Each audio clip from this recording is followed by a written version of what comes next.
여러분 안녕하세요. 오늘은 로마서 원의 사과를 공부할 것입니다. 잠깐 기도하겠습니다. 사랑하는 하나님 아버지, 은혜를 감사합니다. 오늘도 하나님께서 우리에게 진리를 가르쳐 주소서. 그래야 우리가 그 진리로 거룩하게 되어 예수님과 하나 되는 역사 일어나게 도우시고 인도하여 주옵소서. 주 안에 거하는 자가 되게 도우시고 인도하실 아버지를 찬양하며 예수님의 이름으로 기도합니다. 아멘. 아버지 감사합니다. 오늘도 공부하게 해주셔서요. 자, 이제 공부해 보겠습니다. 오늘은 복음에 대해서, 그러니까 1장 해석 작업입니다. 복음에 대해서 이제 공부를 할 것인데요. 복음은 사실 우리가 믿는 것에서 가장 빼놓을 수 없는, 빼놓아서는 안 되는 그런 것이 복음이 아니겠습니까?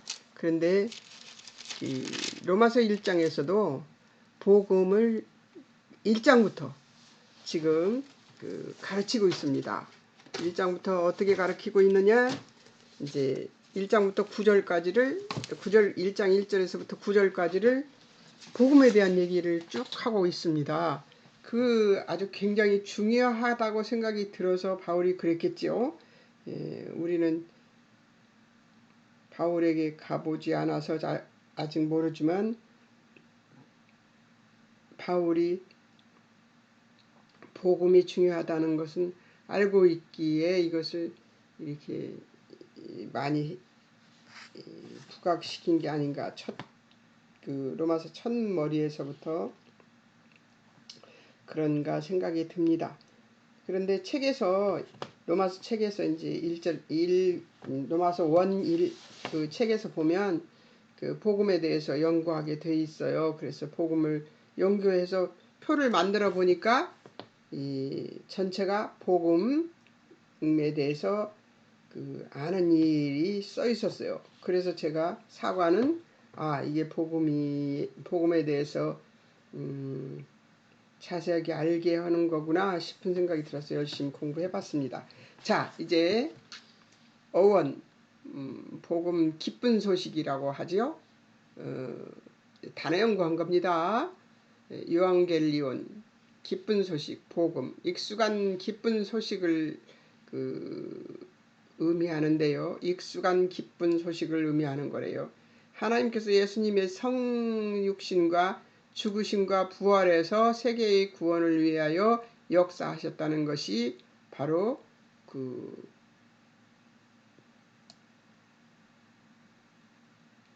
이 복음의 기쁜 소식이다. 그 얘기를 하고 있습니다. 자, 그럼 복음의 주체는 누구냐? 그게 오직 예수 그리스도다 하는 얘기를 합니다. 예수 그리스도다. 신약에서 요한복음 1장 29절과 고린도전서 5장 7절에서 예수 그리스도 메시아, 하나님의 아들, 하나님의 어린 양이라고 나옵니다. 구약의 사무엘하 7장 12절, 이사야서 11장 1절에 다윗의 자손 다윗의 씨라고 나오고 그 밖에도 정말 많이 나옵니다. 창세기 3장 15절에서도 그 여자의 후손이 바로 예수님이 얘기하는 것이고요. 또 창세기 1장 그 여자의 후손을 얘기하면서 여자의 후손은 사단의 머리를, 뱀의 머리를 상하게 할 것이고 사단은 여자의 후손의 발뒤꿈치를, 그러니까 십자가 사건을 얘기하는 거죠. 십자가 사건은 발뒤꿈치 사건입니다. 그러니까 사단은 발뒤꿈치만 건드렸을 뿐입니다. 예수님의 발뒤꿈치만 건드린 거예요. 사망을 해서 완전히 멸망해버린 것이 아니라 예수님의 발뒤꿈치만 건드린 것이 사건이 되는 것이지요. 자, 세 번째, 복음의 역사성, 이제 2절에 나오는데요. 선지자들의 예언으로 약속된 예수 그리스도라고 얘기를 합니다. 그것이 지금 이제 관주에서 쭉 나오지요. 이사야서 7장 14절, 마태복음 1장 22절에서 23절에서 주께서 친히 실제로 일어난 일이죠. 친히 징조, 그러니까 실제로 일어난 일로 주실 것이니까 사실로 일어난 일, 처녀가 잉태의 아이를 낳을 것이니 아들을 낳을 것이니 그 이름을 임마누엘이라 하리라 한 말씀으로 확실하게 주셨다는 얘기죠. 자, 이제 또 복음의 역사성을 보면요. 예, 이사야서 9장 6절에서 7절 한 아들이 나서 다윗 위에 앉아서 그 나라를 굳게 세우고 영원토록. 영원토록이래. 다윗은 죽었잖아요. 그리고 다윗 이후의 왕들 솔로몬 할 것 없이 전부 다 왕들은 다 죽었어요. 근데 그 나라를 굳게 세우고 영원토록이라는 말이 들어가 있기 때문에 영원토록이라는 말은 무슨 말이냐면 예수님이 지금도 살아계신다는 그 얘기예요. 예수님이 지금도 살아서 역사하신다는 그 얘기예요. 근데 영원토록이라는 말이 들어가 있기 때문에 예수님이라는 것이 확실하게 이 말이 예수님이라는 것이 확실하다는 거죠. 예. 또 이제 이사야서 11장을 한번 보겠습니다. 이사야서 11장. 지금 이사야서 11장 1절에서 5절. 이새의 줄기와 뿌리에서 난 날싹과 가지라고 얘기가 나옵니다. 그러니까 이새의 줄기란 뭐냐면 다윗의 아버지거든, 이새가. 그러면 다윗의 아버지로부터 쭉 이어져 나오는 모든 그 유대의 왕들은 다 이새의 줄기죠. 예. 뿌리에서 난 싹과 가지라고 그랬어요. 예수님이 바로 싹과 가지라는 얘기죠. 자, 그래서 이 복음은 예수 그리스도를 가리키는 게 맞습니다. 마태복음 1장 17절 예수님의 탄생은 아브라함과 다윗 자손이신 예수 그리스도로서 구약의 전통을 계승받은 왕적 그 구세주의 메시아이심을 이제 족보로 변증함으로써 유대인들을 기독교로 개종하게 하여 기독교의 가장 중요한 예수 그리스도의 구원론과 임마누엘의 성령론의 이름을 공간 복음의 신학 주제로 중에 하나인 속죄론과 함께 충족시킨다는 것이죠. 이게 다 무슨 말이냐면요.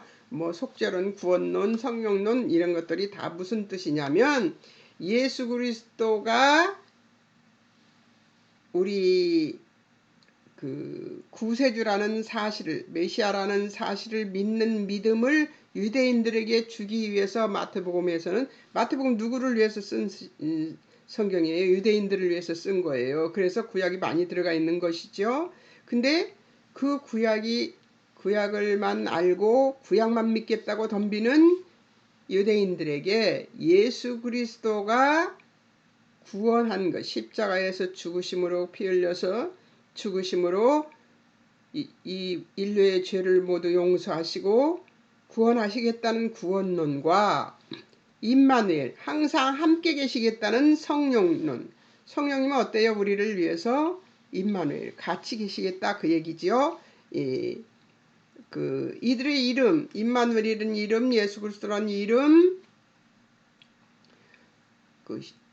공간복음은 신학 주제를 중에 하나인데요. 속죄론도 있습니다. 그러니까 속죄론은 또 뭐예요? 주 예수 그리고 성령론도 있습니다. 속죄론은 무엇이냐면 주 예수 그리스도가 어떻게 죄를 속했는가 하는 얘기를 하고 있는 것이고, 성령론은 성령님의 역사하심을 얘기하는 것이죠. 자, 이런 것들을 다 충족시킬 수 있는 분이 누구냐? 예수 그리스도시다. 그 얘기를 하기 때문에 구약의 역사성은 확실한 것이지요. 선지자들의 예언으로 약속된 예수 그리스도를 창세기 3장 15절에서 약속하신 그 여자의 후손이 바로 예수 그리스도라는 얘기를 지금 여기서 하고 있다는 얘기를 하고 있습니다. 성경책에는 로마서 1의 얘기에는 창세기 3장 15절은 없어요. 그런데 15절도 예수 그리스도를 예표하는 말씀이시니까 맞는 말씀이죠. 자, 복음의 능력, 모든 민족에게 구원을 주시는 하나님의 능력이다 이런 얘기를 하고 있습니다. 한번 보겠습니다. 복음의 능력은 어떤 것인가를 쭉 보도록 하겠습니다. 자, 15절. 어디 15절일까요? 예, 15절. 15절. 1장 15절이죠. 지금 우리가 1장에 대한 해석을 하고 있으니까 1장 15절. 그러므로 나는 할 수 있는 대로 로마에 있는 너에게도 복음을 전하기를 원한다. 이게 전파하기를 열망하게 만든다. 16절. 복음에 뭘 보고 있는 거죠? 복음의 능력을 보고 있는 거예요. 자, 복음은 어떤 능력이 있는가? 이것을 보는 거예요. 근데 1장에서 나오는 말씀에서 찾아보고 고린도 전서에서 있는 것도 찾아보고 그렇게 된 것입니다. 15절 전파하기를 열망하게 바울이 복음 전하기를 열망하게 만들었고요. 16절 모든 믿는 자에게 구원을 주시는 하나님의 능력이라고 여기에서 나오고 있기 때문에 제가 제목을 그렇게 잡았습니다. 바울의 자랑이래요. 복음은 바울의 자랑이고 모든 믿는 자에게 구원을 주시는 하나님의 능력이다. 17절 하나님의 의가 나타나 믿음으로 믿음에 이르게 한다. 그러니까 하나님의 의는 뭐라고 그랬죠? 누구라고 그랬죠? 예수 그리스도라고 그랬죠? 예, 그 예수 그리스도가 나타나서 이제 드러난 것이죠. 어떤 존재로 드러났느냐? 구원을 주시는 하나님의 아들로 드러나는 것이죠. 그 예수 그리스도가 드러나서 우리를 의롭게 만드는 일을 하는 거죠. 근데 그 예수님은 또 어떤 걸로 나타나셔서 우리를 의롭게 하느냐? 의로, 하나님의 의로 나타나셔서 믿음으로 믿음에 이르게 한다. 예수 그리스도를 믿음으로 믿음에 이르게 하는 것이죠. 자, 17절, 1장 17절, 의인이 믿음으로 살게 하는 것이 바로 복음입니다. 의인이 믿음으로 살게 하는 것이 바로 복음입니다.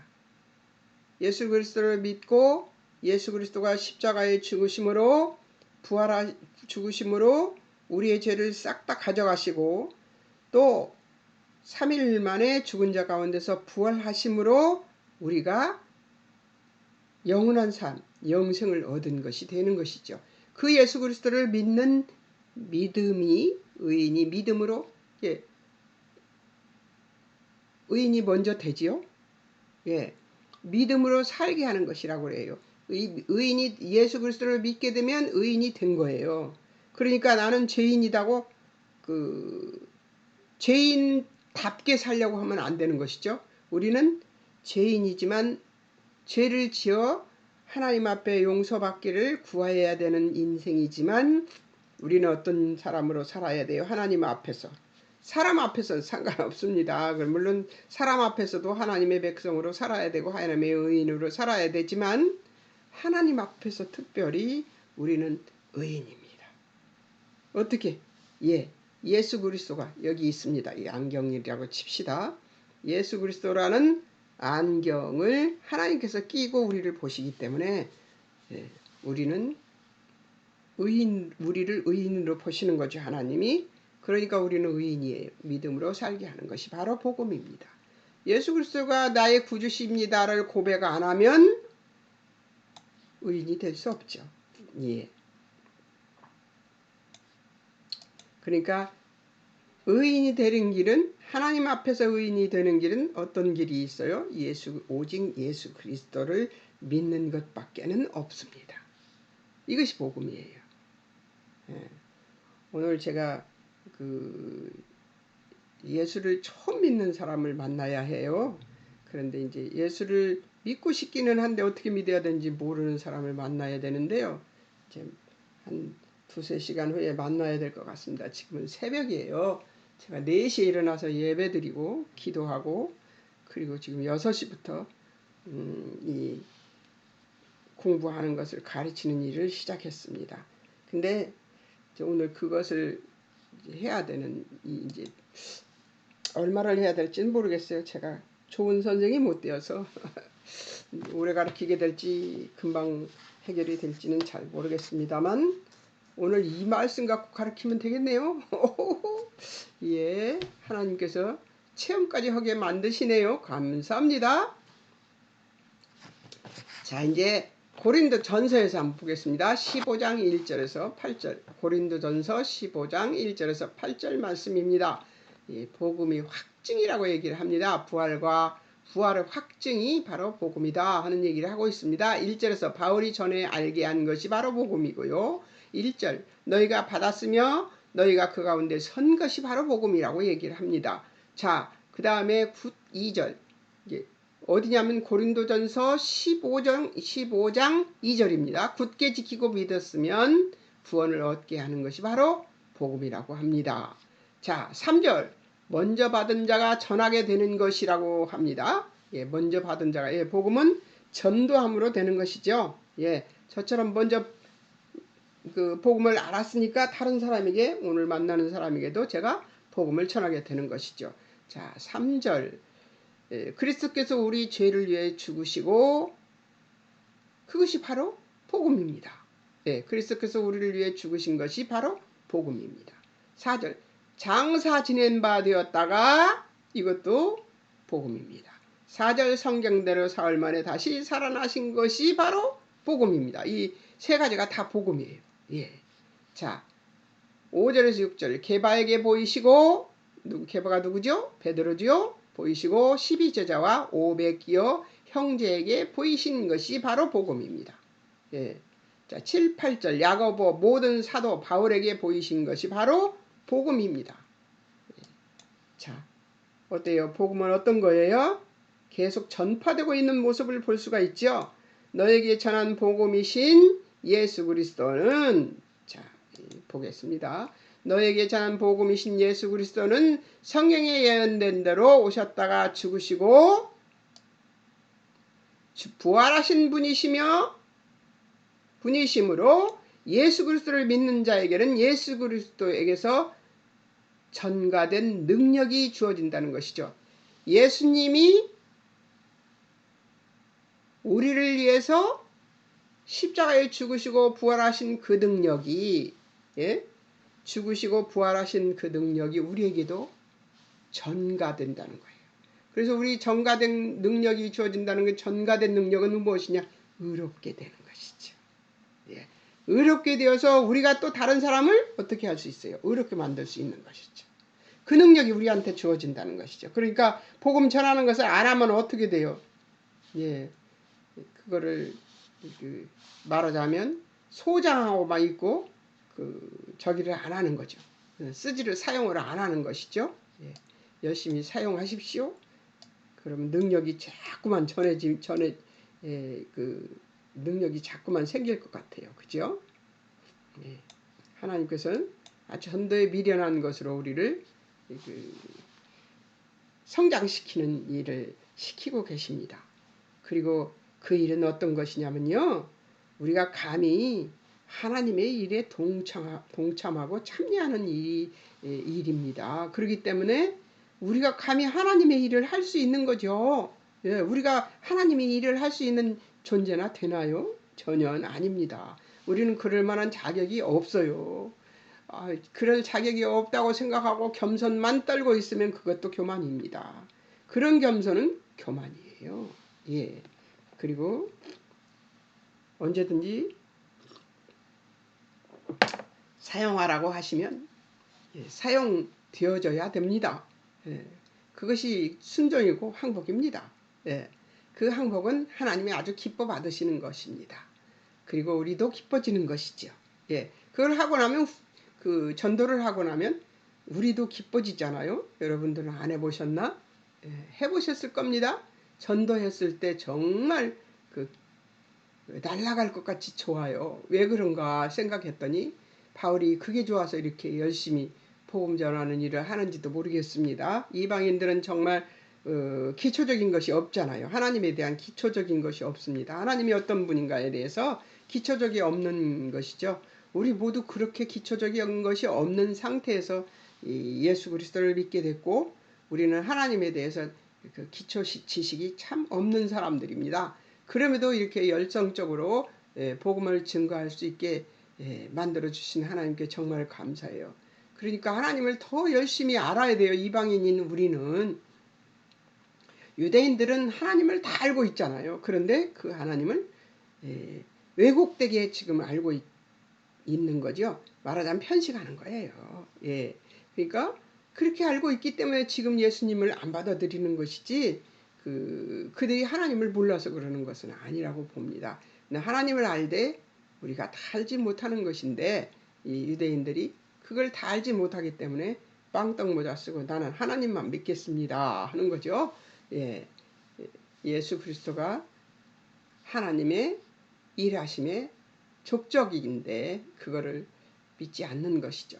자, 이제 복음의 기초 네 가지 요점을 얘기하고 있습니다. 성육신하심과 십자가에서 죽으심과 또 이제 또 뭐가 있는가 봅시다. 장사되심과 부활하심의 네 가지 요소가 있는데요.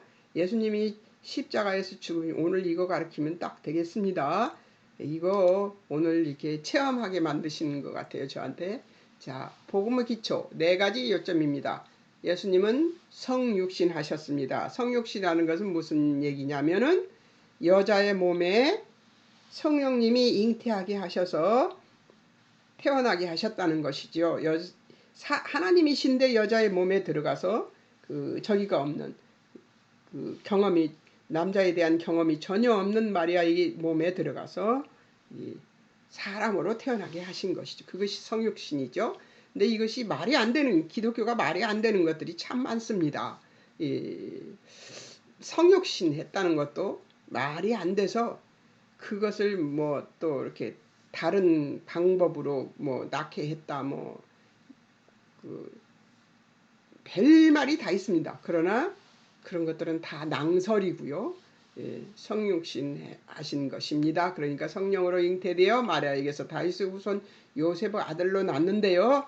사실은 너무 놀라운 것은 요셉의, 그러니까 마리아의 남편 요셉도 다윗의 후손이고요. 마리아도 추격에서 올라가 보면 다윗의 후손입니다. 놀랍죠? 예. 이렇게 성육신 하신 겁니다. 자, 그 다음 이제 십자가의 죽으심. 십자가에서 죽으신 것이 바로 복음의 네 가지 기초입니다. 자, 구약의 예언은 출애굽기 12장 1절에서 3절 대속죄일 어린 양을 취한다 그렇게 얘기를 했는데요.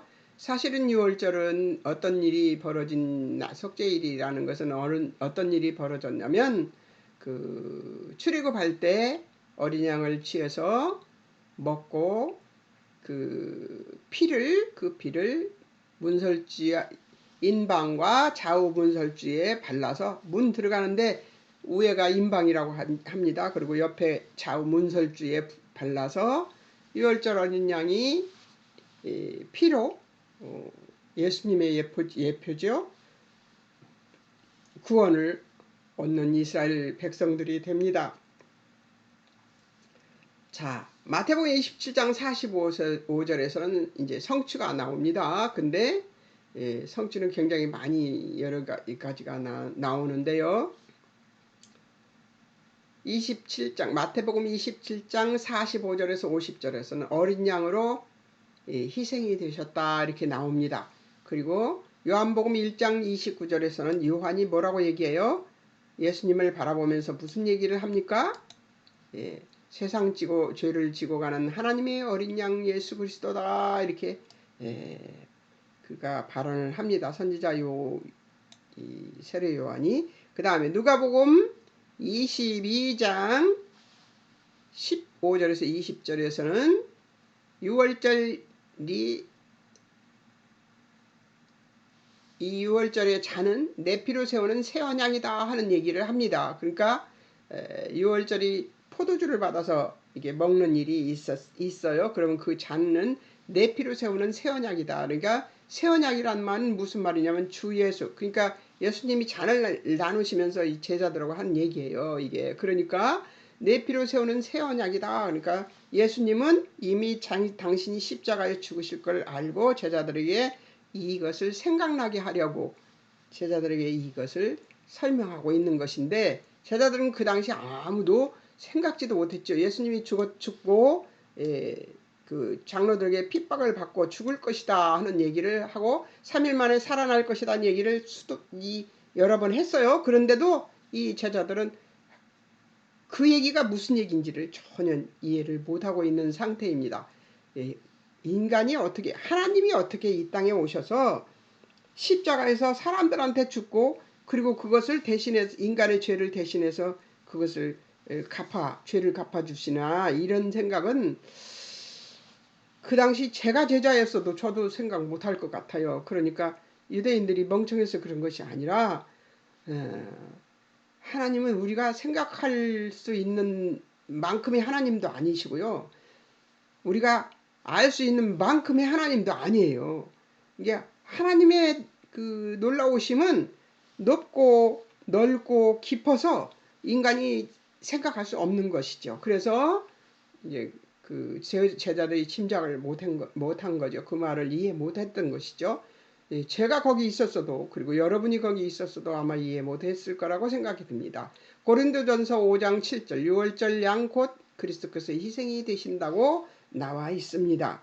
자, 그 다음에 사도행전 2장 23절이죠. 2장 23, 사도행전 2장 23절은 하나님의 예정대로 내어준 바 되어, 그러니까 그 유대인들에게 내어주어서, 그리고 그 주기도문에 주기도문에 사도신경에 항상 적이 되는 빌라도에게 내어주어서 너희가 못 박아 죽였으니, 그들이 사람이 못 박아 죽였으니 그 얘기죠.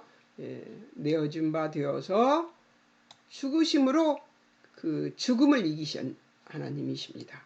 자, 구약의 예언에서는 시편 22편의 1절에서 18절에서 주께서 예수님을 사망의 진토에 두셨다 이렇게 나옵니다.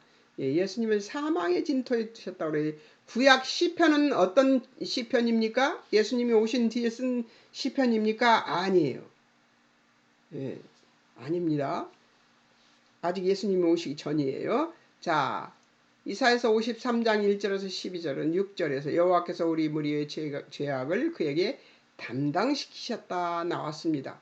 이사야서는 그 구약, 신약, 그리고 다시 오실 예수님까지 예언되어 있습니다. 이사야서는.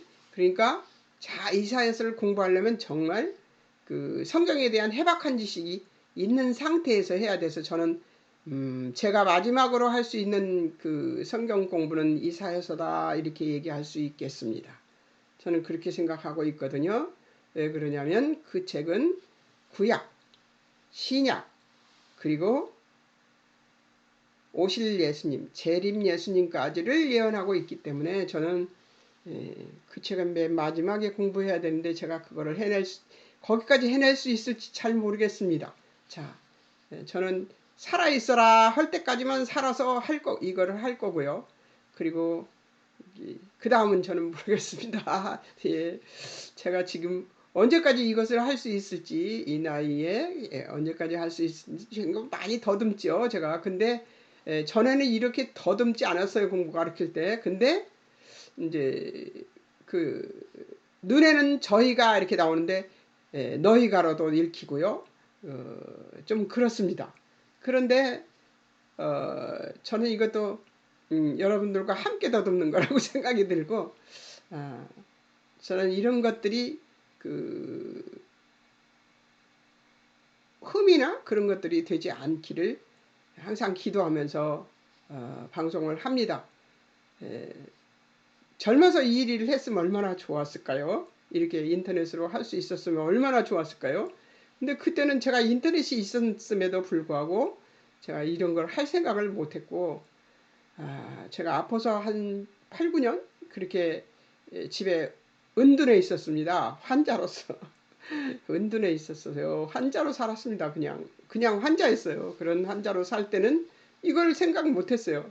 근데 그 제자 한 명이 저를 위해서 그렇게 기도를 했답니다.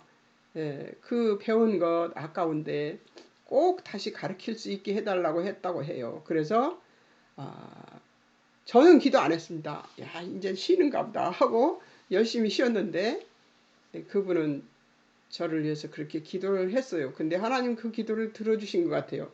이 길이 열렸습니다. 제가 엄두를 냈습니다. 제가 70살이 훨씬 넘어서 제가 어떤 엄두를 냈느냐.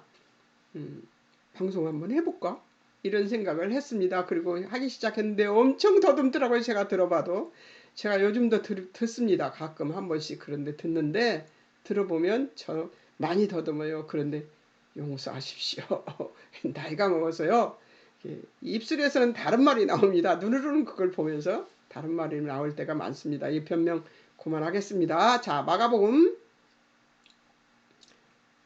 27장 27절에서 53절에 보면 35절에 저희가 예수님은 십자가에 못 박은 후에, 그러니까 이 일이 일어났습니다. 성취가 됐어요. 이제 구약의 예언에는 이렇게 예수님이 그렇게 담당한다 이렇게 나왔는데 신약에서는 이렇게 이제 성취가 됩니다. 마가복음 15장 13절에 39절 15절과 34절에서 십자가 죽으심 하나님의 버림당하심을 했습니다. 누가복음 23장 33절에서 39절에서 33절에서도 예수님을 십자가에 못 박고 46절에서도 예수님께서 하나님께 영혼을 부탁하시는 일까지 있습니다. 자, 요한복음 19장 17절에서 37절에 18절에 보면 예수님 십자가에 못 박고 36절엔 이 일이 이룬 것이 성경을 응하게 하려 하심이다 라고 성취에 대한 확신까지 못 박아 버렸습니다. 그래서 구약에 예언된 예수님의 십자가의 죽으심과 부활, 구원 사건은 하나님의 말씀으로 신약에서 성취를 이루십니다. 하나님의 약속을 하시고 그 약속을 사단의 머리를 밟아버리겠다고 하신 그 약속은 창세기 3장 15절에 하신 약속은 이렇게 이루어졌습니다. 오랜 세월을 지나서. 놀랍지 않습니까? 성경이 똑같은 이 성경을 쓴 사람들이 다 달라요. 이사야이죠.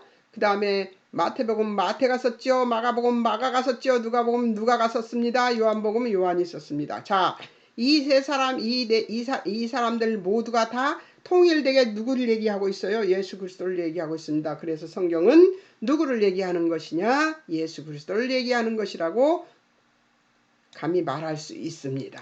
자, 장사되심을 한번 보겠습니다. 마태복음 27장 57절만 제가 연구를 했습니다. 57절에서 61절만 아리마대 요셉에 의하여 무덤에 장사되었다. 이것은 너무나 단순한 얘기고 다른 성경에도 다 나와 있습니다. 마가, 누가, 요한에도 다 나와 있으니까 똑같은 말이거든요. 그래서 장사되시면 하나만 했습니다. 자, 예수님이 장사되신 것은 확실해요.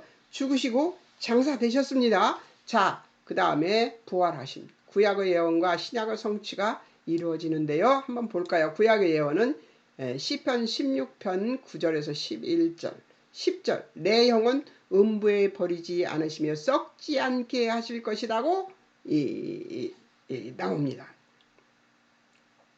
자, 그 다음에 성취는 사도행전에 나옵니다. 사도행전 2장 23절에서 36절인데 24절에서 하나님께서 사망 고통을 풀어 살리셨으니 31절 다윗이 미리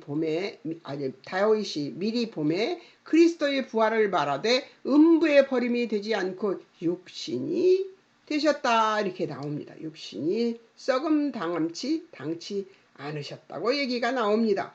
3일 동안 그 무덤에 있었는데요. 예수님이 썩지 않음을 당했다고 나옵니다. 자, 그 다음에 예수를 하나님이 살리신지라 우리가 이 일의 증인이다. 이게 예수님이 다시 사신 것에 대한 증인이라고 확증합니다. 확증하는 것이죠. 성취는 그래서 확정되었습니다. 이제 또 마태복음 28장 1절에서 10절 안식 후 첫날 미명에 다시 사신 예수 그리스도십니다. 예. 그 다음 구약의 예포 요나서에 나옵니다. 요나서에 1장 17절과 2장 10절 17절 요나 3일 3야를 물고기 배에 있었습니다. 예. 요나의 표적밖에 보일 게 없다. 이렇게 예수님이 맨날 얘기하시는 게 바로 이겁니다. 10절 여호와께서 2장 10절 여호와께서 그 물고기에 명하셔서 요나를 육지에 토합니다. 예수님이 다시 사신 것처럼 요나도 다시 살게 됐죠. 예. 그 신기해요. 물고기 뱃속에 들어가면 산이 나와서 살 수 없는데 그가 살아서 다시 그 니느웨로 토해져 나온 걸 보면 하나님이 하신 것이 분명하지요. 그죠? 확증. 마태복음 12장 38절에 40절, 40절에 요나 밤낮 사흘 물고기 뱃속에 거함과 같이 인자도 밤낮 사흘을 땅속에 있을 것이다. 이렇게 얘기를 합니다. 예. 확증이 됐죠? 예수님이 3일 만에 무덤에서 살아나오신 것 맞습니다. 자, 이제 이 네 가지를 했어요. 전도에 사용된 복음의 요점들. 저는 어젯밤에 저는 사람을 만날 때 미리 저는 그런 성질이 어렸을 때부터 있었거든요. 어떤 거지? 난 누구를 만나면 어떻게 해야지가 정말 많았어요. 왜냐하면 제가 왜소했고 너무 약해서 이렇게 툭 건드리기만 하면 제가 넘어져서 울고 그랬습니다. 그런 몸이 약한 아이였었기 때문에 내가 누구를 만난다면 그 사람을 만나면 내가 어떻게 해야 되겠다는 것이 쓰지 않으면 당황할 수밖에 없었어요. 그리고 입만 살아 있었거든요. 제가 입만 살아 있어서 저는 입만 떠드는 사람이고 제 여동생이 저 대신 동네 아이들을 패주는 일들을 했습니다. 저를 제가 가서 친구한테 맞았는데 머리가 이만큼 빠졌어요. 빠져갖고 왔어요. 그리고 막 와서 엉엉 우니까 누구야? 누가 그랬어? 막 그러면서 제 친구들을 가서 핍했어요. 제 친구들은 나이가 더 많이 먹은 사람들이. 저는 7살에 학교를 들어갔고 그 친구들은 나이가 먹어서 학교를 온 사람들이라서 제가 절대 상대가 못 되는 사람들이고 등치도 시골 아이들이라 등치가 정말 좋았는데 저는 시골 아이였는데 정말 몸이 약했어요. 이제 이렇게 하여튼 이루 헤아릴 수 없을 만큼 픽 건드리면 툭 떨어지는 그런 애였습니다. 그런데 그런 상황이니까 동생이 그렇게 저를 보호해주고 그랬었던 것 같아요. 근데 그런 상황이기 때문에 항상 누구를 만나면 내가 어떻게 해야지 이게 습관화되어 있던 사람인데요. 어제는 정말 침대에서 꼼짝도 않고 가만히 드러누워서 제가 예수를 믿고 예수님을 의지하기 시작하면서부터 하나님을 의지하고 하나님의 성령님의 역사하심을 의지하기 시작하면서부터 제가 그 버릇을 없애기 위해서 어떻게 하냐면 어떤 사람을 만나도 미리 생각하는 것을 안 하는 그 사람에 대해서 일절 예비 지식을 갖지 않으려고 하는 그런 것이 있는데요.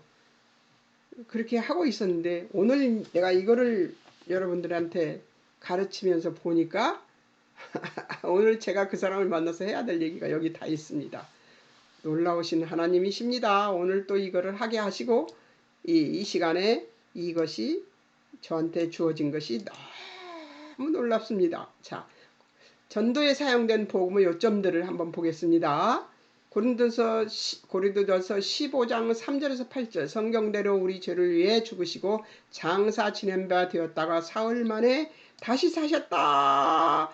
이 게바와 12제자 그리고 500의 형제 야고보도 보고 모든 사도도 보고 바울에게도 보이셨다고 나옵니다. 이게 전도에 사용된 복음의 요점들인데요. 예. 증인들이 있지요, 여러분. 증인들이 이렇게 많습니다. 자, 사도행전 3장 11절에서 26절, 15절에 보면 예수 그리스도의 죽으심과 부활이 있고요. 또 18장 18절 18 이게 아닌데 18절 21절 이게 사도행전을 왜 행자를 또 왜 써놨지? 18, 21절에서는 예언이 성취되었다고 나옵니다. 사도행전 8절에서 13절에 보면 4장 8절에서 13절에 보면 10절에 보면 너희가 십자가에 못 박고 하나님이 죽은 자 가운데서 살리신 나사렛 예수의 이름으로 이 사람이 건강하게 되어라고 나옵니다. 그러니까 십자가에 못 박고 하나님의 죽은 자 가운데서 살리신 나사렛 예수 그리스도로 인하여서 이 사람이 나음을 받았다, 그 얘기를 하고 있는 것이죠. 그러니까 어때요? 확증이 되었죠. 확증이 되지 않았어요?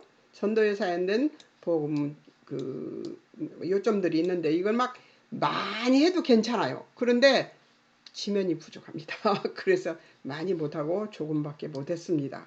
자, 몇 분이나 됐을까요? 40분이나 됐어요. 이 복음에 대한 얘기는요, 지금 여기도 있고요, 밑에도 또 있습니다. 그래서 신성을 공부해야 되고, 그래서 다음 주에 이길 다 끝낼 수 있을지 모르겠습니다. 오늘은 여기까지 해야 될 것 같아요. 정말 감사합니다. 들어주셔서 지루하지 않으셨나요?